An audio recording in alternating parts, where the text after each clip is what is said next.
Sarah Martinez had always been the type of person who blended into the background. At 32, she worked as a librarian in the small town of Cedar Falls, spending her days organizing books and helping patrons find what they needed. Her voice was soft, her manner gentle, and she rarely spoke unless spoken to first. Most people who knew her would describe her as pleasant but unremarkable.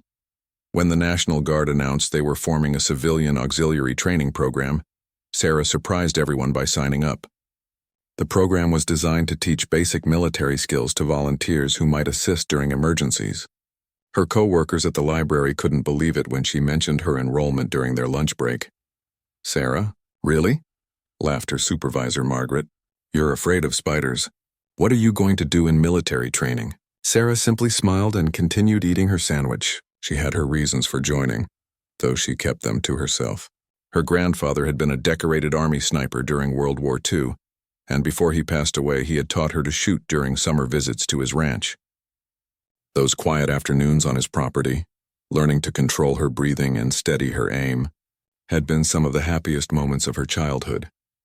The first day of training arrived on a crisp Saturday morning in October.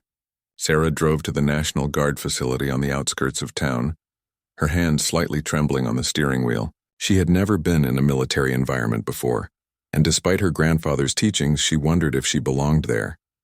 The training facility buzzed with activity. 43 civilians had enrolled in the program, mostly men between the ages of 25 and 50. There were a few other women, but they seemed confident and outspoken, chatting easily with the male participants. Sarah found a quiet spot near the back of the group and waited for instructions. Sergeant First Class Rodriguez, a stern-looking man with graying temples, addressed the group. He explained the 6-week program would cover basic combat skills, emergency response, and marksmanship. The participants would be divided into squads of 8 people each, and there would be friendly competitions between squads throughout the training. Sarah was assigned to Squad Charlie, along with 7 men who immediately began sizing each other up. There was Marcus, a construction foreman who boasted about his hunting experience. Tony worked at the local auto shop and claimed he could hit a target blindfolded. Jake was a former high school football star who now sold insurance but still carried himself like an athlete. The others were equally confident and vocal about their abilities. When Sergeant Rodriguez asked each squad member to introduce themselves and mention any relevant experience, the men in Squad Charlie took turns bragging about their shooting skills, hunting trophies, and military connections. When it came to Sarah's turn, she simply said her name and that she worked at the library. The men chuckled quietly, exchanging glances that suggested they found her presence amusing. "Don't worry, sweetheart," Marcus said with a condescending smile. "We'll look after you during the tough parts." Sarah nodded politely but felt a familiar fire building inside her chest. She had dealt with underestimation her entire life, from teachers who assumed she wasn't paying attention because she was quiet, to coworkers who gave her simple tasks because they thought she couldn't handle complexity. Usually she let it slide. This time felt different. During the first week, the training focused on physical fitness, basic military protocols, and equipment familiarization. Sarah struggled with some of the physical challenges, not because she was unfit, but because she had never done military-style exercises before. Her squad members made jokes about her performance, though they tried to keep them quiet enough that Sergeant Rodriguez wouldn't hear. "Maybe you should stick to checking out books," Tony whispered during a particularly difficult obstacle course run. The other men in the squad had started treating her like a mascot, offering overly helpful advice and making exaggerated gestures of protection during training exercises. They weren't cruel, but their patronizing attitude was clear. They assumed she would be the weak link in their squad, the person who would drag down their performance in competitions. Sarah endured the comments and continued training.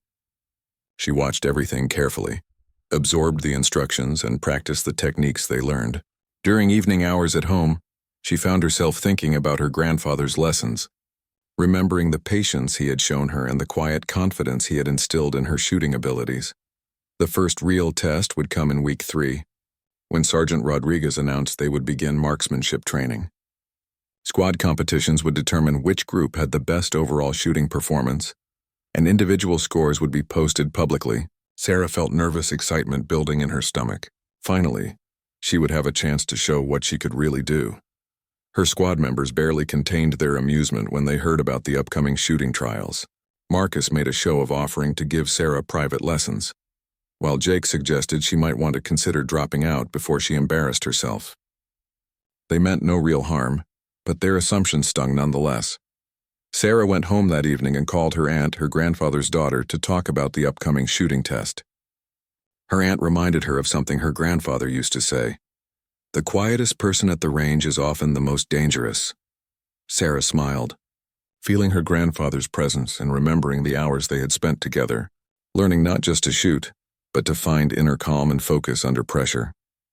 As she prepared for bed that night, Sarah felt more determined than she had in years. Tomorrow would begin 3 days of marksmanship training, followed by the squad competition. She had spent her whole life being underestimated, but this time would be different. This time she would let her actions speak louder than any words ever could. The stage was set for Sarah Martinez to reveal a side of herself that no one in Cedar Falls had ever imagined existed.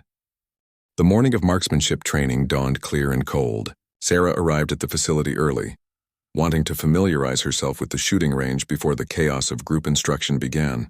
The range was a professional setup with 25 firing positions, each equipped with sandbags and shooting rests.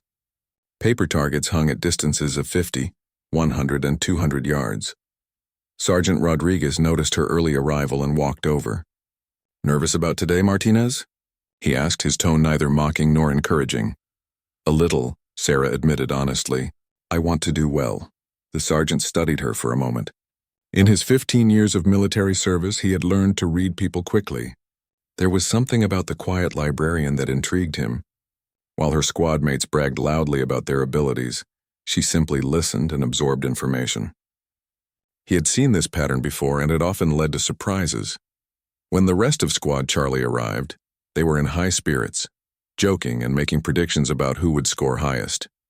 Marcus brought his own shooting gloves and made a point of mentioning his expensive hunting rifle at home. Tony had researched the exact model of rifle they would be using and shared technical specifications with anyone who would listen.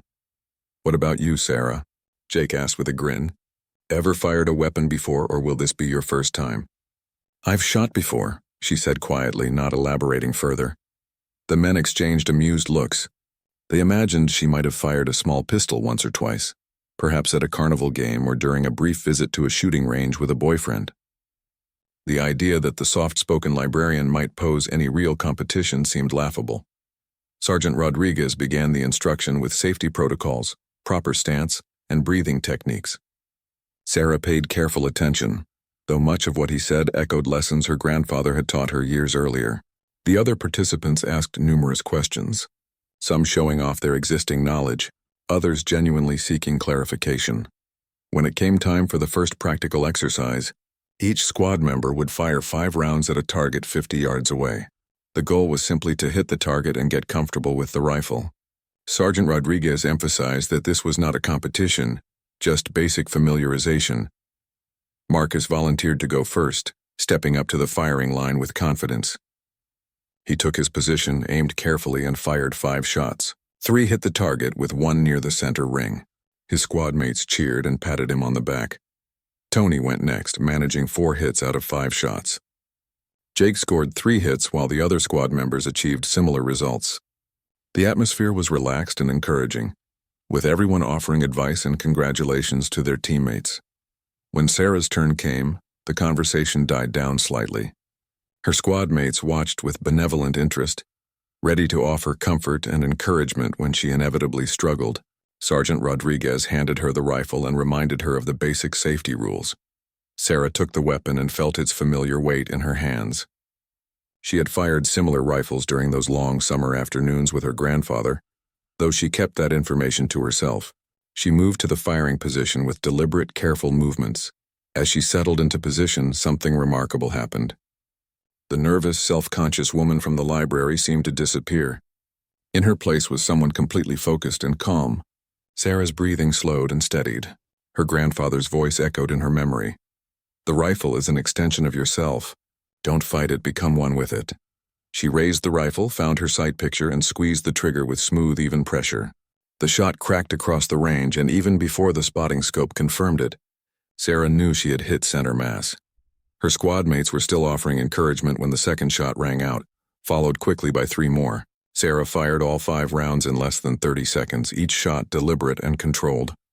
Sergeant Rodriguez peered through the spotting scope, then looked again more carefully. He walked downrange to examine Sarah's target personally, leaving the group in curious silence. "Martinez," he called from the target line, his voice carrying a note of genuine surprise. 5 for 5. All in the center ring. The squad fell silent. Marcus stepped forward and took the binoculars from another trainee, focusing on Sarah's target. The 5 bullet holes formed a tight cluster in the center of the bullseye, grouped so closely they could have been covered by a silver dollar. "Beginner's luck," Tony said quietly. Though his voice lacked conviction, Sarah simply nodded and handed the rifle back to Sergeant Rodriguez. She didn't smile or celebrate, just returned to her position with the same quiet demeanor she had maintained all morning. The sergeant announced they would move to the 100-yard line for the next exercise. This time each shooter would fire 10 rounds, with scoring based on accuracy and precision.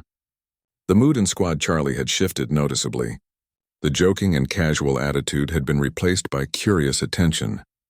As they moved to the longer distance, Marcus approached Sarah. "Where did you learn to shoot like that?" he asked, his tone no longer condescending. "My grandfather taught me," Sarah replied simply. "Was he military?" "Army sniper. World War II."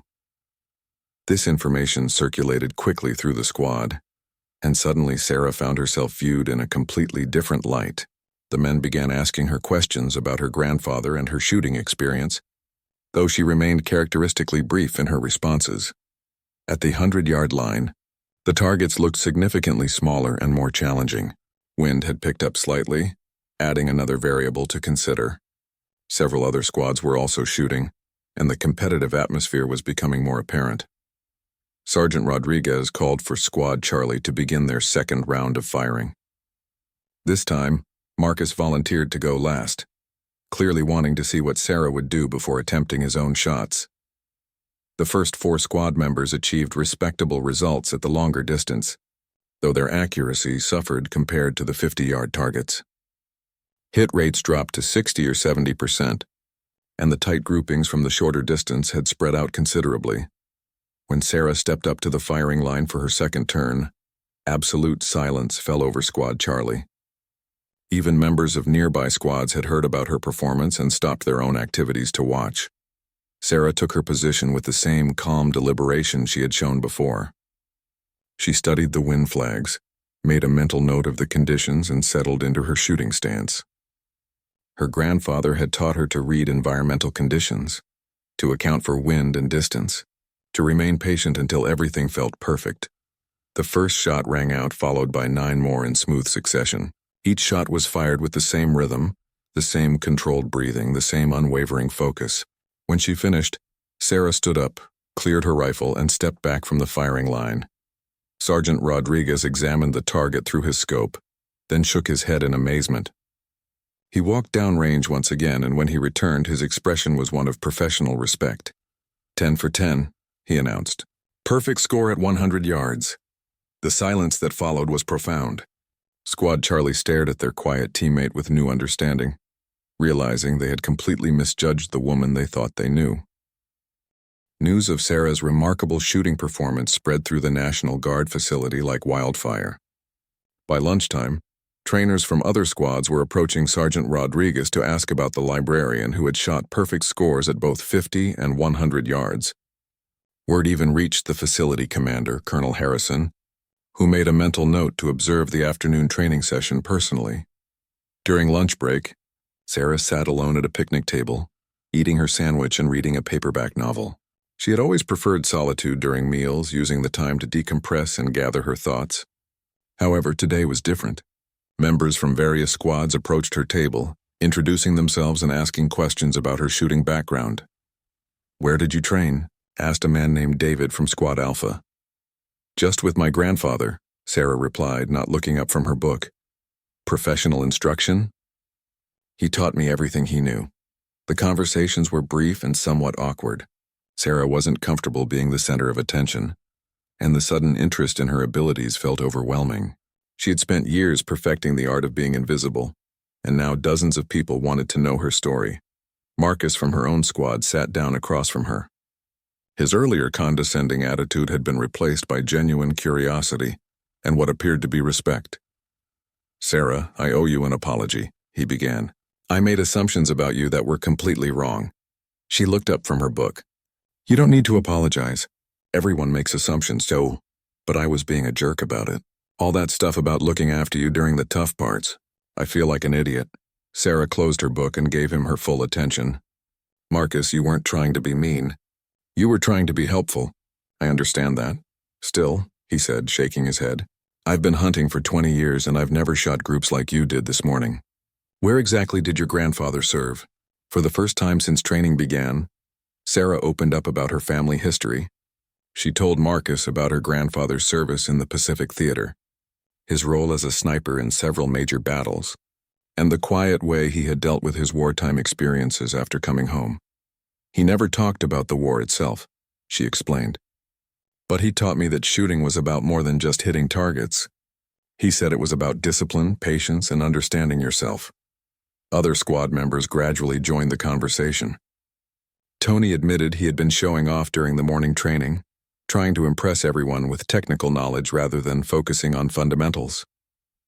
Jake confessed that his confidence had always been more bluster than substance, and seeing Sarah's quiet competence had made him realize he needed to approach training differently.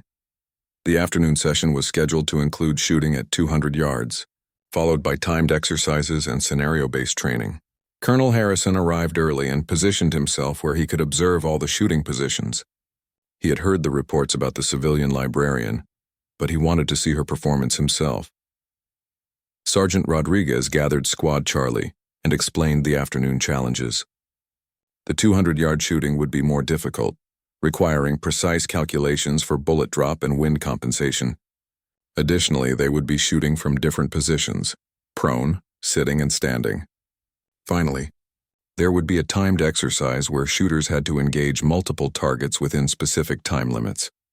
"This is where real marksmanship separates from beginner's luck," Sergeant Rodriguez announced, making eye contact with each squad member. 200 yards is a serious distance. Environmental factors become critical, and any flaws in technique will be magnified. The other squads had finished their morning training and were now practicing different skills, but many trainers and participants found excuses to observe Squad Charlie's afternoon session. The shooting range had acquired an audience of nearly 30 people, all curious to see whether the quiet woman could maintain her perfect performance at the longer distance. Sarah was aware of the attention, but tried not to let it affect her concentration. She had dealt with performance pressure before. During childhood competitions, her grandfather had entered her in at local shooting clubs. He had taught her to create a mental bubble around herself, blocking out distractions and focusing solely on the fundamentals. The first position was prone, lying flat with the rifle supported by sandbags. From 200 yards, the targets looked impossibly small through the iron sights. Sarah studied the wind flags and noticed the breeze had increased since the morning session. She remembered her grandfather's lessons about reading environmental conditions and making appropriate adjustments. Marcus volunteered to shoot first again, but this time his motivation was different. Rather than trying to show off, he wanted to establish a baseline for the squad's performance. He took his time, fired carefully, and managed 6 hits out of 10 shots. For most civilian shooters, this would be considered excellent performance at 200 yards. Tony and Jake achieved similar results, with most squad members hitting between 5 and 7 targets out of 10 attempts. The difficulty of the longer distance was clearly evident, and even the experienced hunters in the group were struggling with precision. When Sarah's turn arrived, the informal audience grew quiet. Colonel Harrison moved closer to the firing line, positioning himself where he could clearly observe her technique. Sergeant Rodriguez handed her the rifle and reminded her of the safety protocols, though by now it was clear she needed no such reminders. Sarah took her prone position and began her familiar routine. She studied the target through the sights, noted the wind conditions, and calculated the necessary adjustments for the longer distance. Her grandfather had made her practice these calculations until they became second nature, teaching her to account for variables that most recreational shooters never considered. She fired her first shot, and the target spotter confirmed a center hit. The second shot followed 20 seconds later, also center ring. Sarah continued with methodical precision. each shot fired only when conditions felt perfect. When she completed her 10 shots and cleared her rifle, Sergeant Rodriguez examined the target through his high-powered scope. He studied it for nearly a minute before announcing the results. 10 for 10 at 200 yards, he said, his voice carrying a note of professional amazement. All shots in the center ring, with a group size smaller than most people achieve at 50 yards. Colonel Harrison stepped forward and asked to examine the target personally. As a career military officer with extensive combat experience, he had seen exceptional marksmanship before, but rarely from civilian shooters and never from someone with no formal military training. The audience of trainers and trainees erupted in quiet conversations, with several people shaking their heads in disbelief. Sarah's performance was not just impressive for a civilian, it was exceptional by any standard. As the squad prepared for the next position sitting unsupported, word of Sarah's continued perfect performance began spreading beyond the training facility. Several instructors called their supervisors to report the unusual situation, and by the end of the afternoon, Sarah Martinez had unknowingly attracted attention from state and federal military personnel who specialized in identifying exceptional talent. By the 4th day of marksmanship training, Sarah's reputation had spread far beyond Squad Charlie. Military personnel from the state headquarters had begun arriving at the facility, ostensibly for routine inspections, but actually to observe the civilian librarian whose shooting scores were becoming legendary, Colonel. Harrison had made several phone calls to contacts at various military installations, describing Sarah's performance in terms that bordered on unbelievable. Professional snipers typically required months of intensive training to achieve the consistency Sarah was demonstrating, yet she was doing it with standard-issue equipment and no formal military instruction. The atmosphere at the training facility had shifted dramatically. What had begun as a relaxed civilian auxiliary program now carried the tension of a high-stakes evaluation. Sarah remained unaware of the larger attention she had attracted, focusing solely on the daily training requirements and trying to ignore the growing crowds of observers. Her squad mates had transformed from skeptical teammates to protective advocates. Marcus appointed himself as an unofficial buffer between Sarah and the increasing requests for interviews and demonstrations. Tony and Jake took turns deflecting questions from curious visitors, allowing Sarah to maintain some privacy during breaks. "This is getting crazy," Jake whispered during a morning equipment check. "There are people here with more medals than a pawn shop, and they're all here to watch you shoot." Sarah felt uncomfortable with the attention, but tried to stay focused on why she had joined the program in the first place. She wanted to honor her grandfather's memory and challenge herself in ways her quiet library work never allowed. The external pressure was something she hadn't anticipated and didn't particularly enjoy. Sergeant Rodriguez had been fielding questions from superior officers for 3 days straight. His phone rang constantly with requests for updates on Sarah's progress, and he had been asked to document every aspect of her training for official reports. "Martinez," he called during the morning briefing, "today's exercise is going to be different. We're going to test your abilities under more realistic conditions." He explained that instead of the controlled environment they had been using, today's shooting would include multiple scenarios designed to simulate real-world challenges. Targets would appear at various distances without warning. Time limits would be imposed. Environmental conditions would be deliberately made more difficult. Additionally, Sergeant Rodriguez continued, "We're going to have some special observers today. Don't let that affect your performance. Just shoot the way you've been shooting." The special observers turned out to be a group that included a master sergeant from the Army Marksmanship Unit, a Marine Corps sniper instructor, and a civilian contractor who worked with Special Operations Forces. Sarah recognized the gravity of their presence, even if she didn't fully understand their roles. The first scenario involved engaging targets that appeared randomly at distances between 100 and 300 yards. Shooters had 30 seconds to identify each target, determine the range, and make the shot. Most participants would be satisfied with hitting half the targets under these conditions. Sarah watched the first few squad members attempt the exercise. Marcus managed to hit 4 out of 8 targets, which earned him praise from the instructors. The randomly appearing targets and time pressure created a level of stress that significantly impacted accuracy. When her turn arrived, Sarah approached the firing line with her usual calm demeanor. She had learned to trust her instincts and her grandfather's training, regardless of external pressure. As the first target appeared at an estimated 250 yards, she quickly calculated the necessary adjustments and fired. The target fell immediately, indicating a successful hit. The second target appeared at 150 yards and Sarah engaged it within 5 seconds. One by one, targets appeared at various distances and angles, and Sarah systematically knocked them down with mechanical precision. When the exercise concluded, she had achieved a perfect score. 8 targets, 8 hits, all within the time limits. The observers made notes in their notebooks and exchanged meaningful glances. This level of performance under pressure indicated natural ability that couldn't be taught or easily replicated. The Marine sniper instructor approached Sarah during the break between exercises.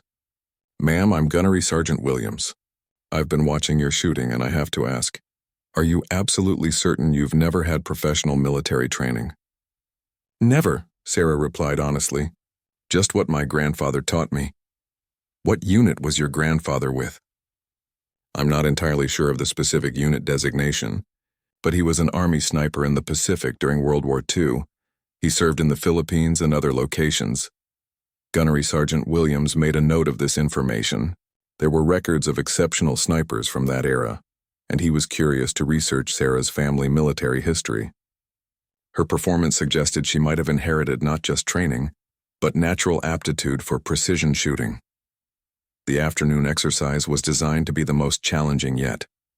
Shooters would engage targets while moving between different positions, simulating combat conditions. Additionally, they would be required to make rapid calculations for wind and distance without the aid of spotting, scopes, or rangefinders.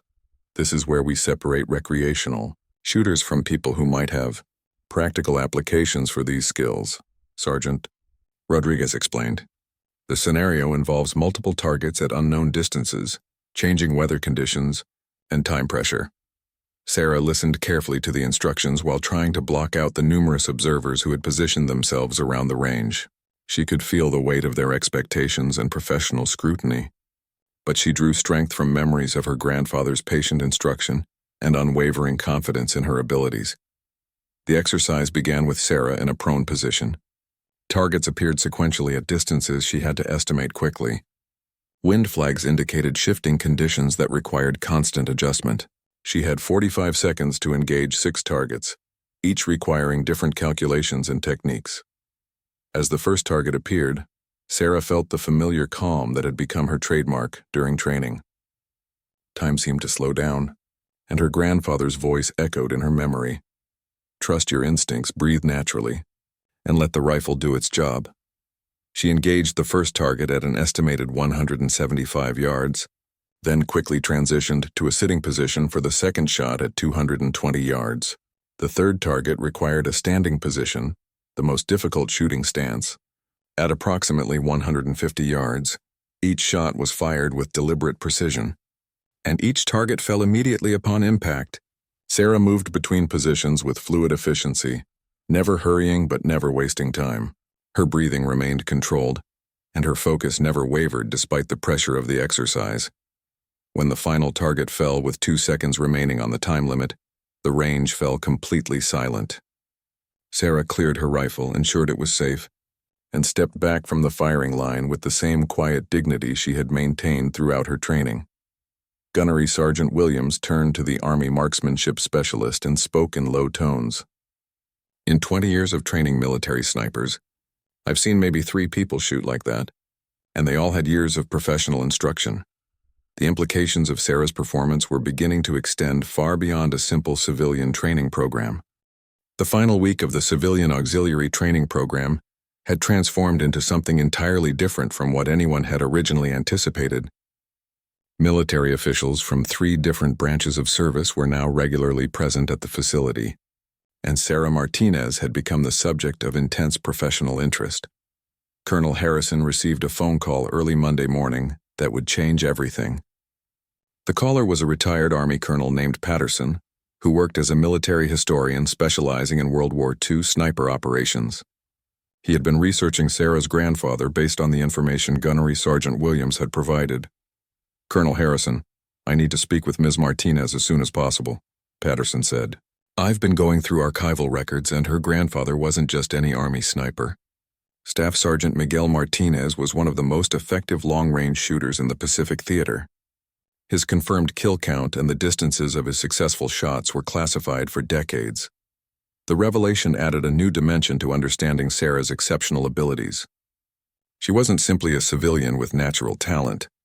She was the granddaughter of a legendary military marksman whose skills had been passed down through careful instruction and possibly genetic predisposition. When Colonel Harrison shared this information with Sarah, she was stunned. Her grandfather had never spoken about his wartime achievements in specific terms, focusing instead on teaching her the fundamentals of shooting and the importance of discipline and patience. "He never told me he was especially skilled," Sarah said quietly. "He just said he had done his duty and wanted to teach me something that might be useful someday." According to these records, Colonel Harrison explained, "Your grandfather had confirmed shots at distances exceeding 800 yards using equipment that was primitive compared to modern standards. He was recommended for several decorations, though he apparently declined most formal recognition." This news spread quickly through the military personnel observing Sarah's training. The daughter of a legendary sniper who had inherited his skills represented an extremely rare combination of natural ability and expert instruction. Several organizations began discussing ways to utilize her talents. The week's training exercises had been redesigned to accommodate the high-level attention Sarah was receiving.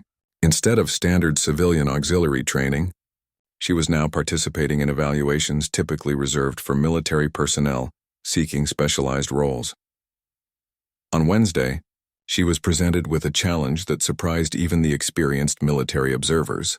A target was placed at 400 yards, a distance that would challenge professional snipers. Environmental conditions included variable wind and bright sunlight that created difficult glare conditions. "This isn't part of the standard training," Sergeant Rodriguez explained to Sarah privately. "But there are people here who need to understand the full extent of your capabilities." Sarah nodded, though she felt nervous about shooting at such an extreme distance. Her grandfather had taught her the principles of long-range shooting, but they had rarely practiced beyond 300 yards on his ranch. As she prepared for the shot, Sarah found herself drawing on memories and lessons she hadn't consciously thought about in years. Her grandfather's voice seemed to guide her through the calculations. Wind speed, bullet drop, atmospheric pressure, even the angle of the sun. She took her position, studied the conditions for nearly 2 minutes, made her mental calculations, and fired. The shot rang across the range, and everyone waited for the target spotter's confirmation. "Center ring," came the call from downrange. "Perfect shot at 400 yards. The assembled military personnel exchanged looks of amazement and concern. Sarah's abilities were beyond what anyone had expected, raising questions about how such talent should be utilized and whether it was appropriate to continue pushing her limits in a civilian training environment. After the shot, Gunnery Sergeant Williams approached Sarah with a serious expression. "Ma'am, I need to ask you something important. Have you ever considered military service?" "Not really," Sarah replied honestly. "I love my job at the library and I live a quiet life. I joined this program to challenge myself and honor my grandfather's memory. I understand that, but what you're doing here goes far beyond civilian training. Your abilities could serve your country in ways that very few people are capable of." Sarah felt overwhelmed by the implications of what he was suggesting. She had never thought of herself as someone who could contribute to military operations or national service beyond the civilian auxiliary program she had originally enrolled in. That evening, she received a phone call from her aunt, her grandfather's daughter, who had been contacted by the military historians researching the family's background. The conversation revealed details about her grandfather that Sarah had never known. "Your grandfather was offered opportunities to continue his military career after the war," her aunt explained. "Special positions, training roles, even civilian contractor work. He turned them all down because he wanted a normal life with your grandmother. He never mentioned any of that. He didn't want his war experiences to define him, but he was very proud of what he taught you. He used to tell me you had inherited his steadiness and his eye for precision." The conversation helped Sarah understand that her current situation might be exactly what her grandfather had prepared her for, even if neither of them had realized it at the time. On Thursday, Colonel Harrison requested a private meeting with Sarah. He explained that her performance had attracted attention from organizations she probably hadn't heard of, and that she would soon be receiving offers that could significantly change her life. "I want you to understand that you have choices," he emphasized. "No one can force you to do anything you don't want to do. But your skills are extraordinary, and there are ways you could serve your country that would utilize your talents while respecting your desire for a meaningful life." Sarah asked for time to consider her options. She had entered the civilian training program as a quiet librarian, looking for a personal challenge. Now she found herself at the center of discussions about specialized military roles, competitive shooting, and national service opportunities she had never imagined. The final day of training would include a comprehensive evaluation and a ceremony recognizing outstanding performers. Sarah knew that whatever happened next, her life was about to change in ways she was still trying to understand. Her grandfather had taught her to shoot with precision and patience, but he had also taught her to make decisions with careful consideration and unwavering integrity. As she faced choices that could reshape her future, she drew on both sets of lessons, knowing that the quiet woman who had surprised everyone was really just the person her grandfather had always known she could become. The graduation ceremony for the Civilian Auxiliary Training Program took place on a bright Saturday morning in November. What should have been a simple recognition event for local volunteers had evolved into a formal military ceremony, attended by officials from multiple agencies and organizations. Sarah Martinez sat in the front row with her Squad Charlie teammates, wearing the same quiet demeanor she had maintained throughout the 6-week program. The men who had initially chuckled at her presence now regarded her with profound respect and genuine friendship. Marcus, Tony, and Jake had become her strongest supporters, proudly telling anyone who would listen about their teammates' extraordinary abilities. Colonel Harrison delivered the opening remarks, acknowledging the dedication and commitment of all 43 program participants. However, everyone in attendance understood that this ceremony had become focused on one person whose performance had redefined what civilian training could accomplish. Today we recognize individuals who have demonstrated exceptional commitment to service and personal excellence, Colonel Harrison announced. But we also celebrate the discovery of extraordinary talent that reminds us that heroes can emerge from the most unexpected places. During the week leading up to the ceremony, Sarah had received 3 formal offers that would fundamentally change her life. The Army Marksmanship Unit had invited her to compete in national and international shooting competitions. The Marine Corps had offered specialized training that could lead to instructor positions.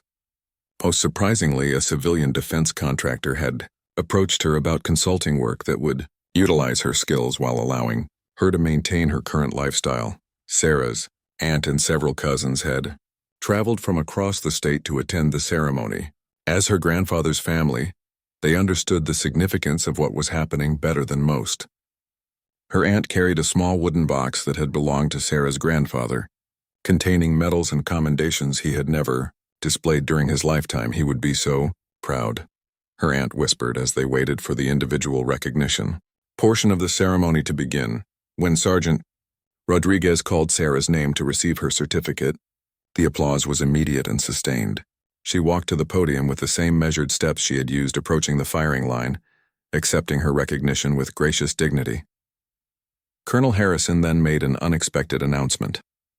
"Miss Martinez, on behalf of the United States Army, I have been authorized to present you with a special recognition that acknowledges not only your exceptional performance during this training, but also honors the service and sacrifice of your grandfather, Staff Sergeant Miguel Martinez."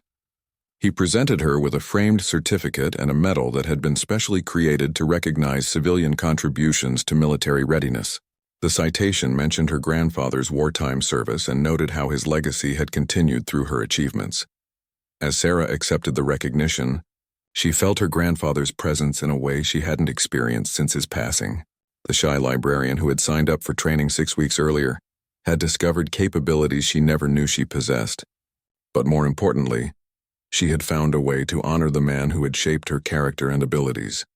After the ceremony, representatives from the various organizations that had expressed interest in Sarah gathered for informal discussions.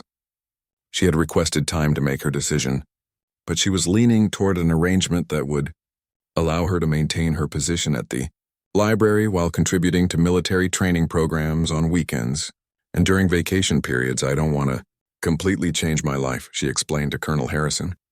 But I realize now that my grandfather gave me these skills for a reason, and I have a responsibility to use them in service to others.